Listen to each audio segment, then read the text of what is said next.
Bapak boleh bergeser ke arah atas lagi.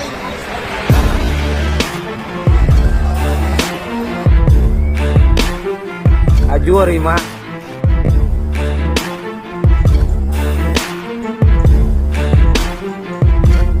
Ima parah yo mah, ajur.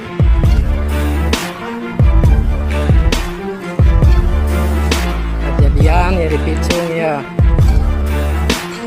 Anak-anak cahayang. Roboh ininya, atapnya 10 miliar.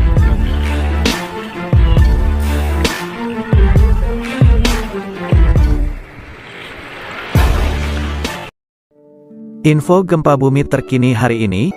Gempa berkekuatan magnitudo 6,7 mengguncang wilayah Banten pada Jumat, tanggal 14 Januari tahun 2022, sekitar pukul 16:05 waktu Indonesia Barat.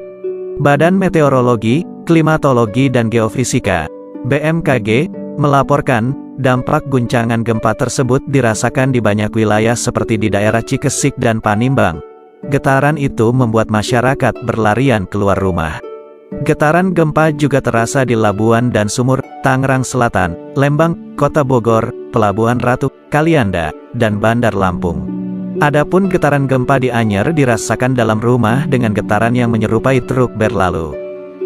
Gempa berkekuatan 6,7 SR itu juga dirasakan sekitar semenit di wilayah Jakarta, Kota Tangerang, Ciracas, Bekasi, Kota Bandung, Kap Bogor, dan Kota Bumi. Kepala Badan Penanggulangan Bencana Daerah, BPBD, Pandeglang Girgi Jantoro mengatakan, sejumlah bangunan rusak tersebar di sejumlah kecamatan di Pandeglang.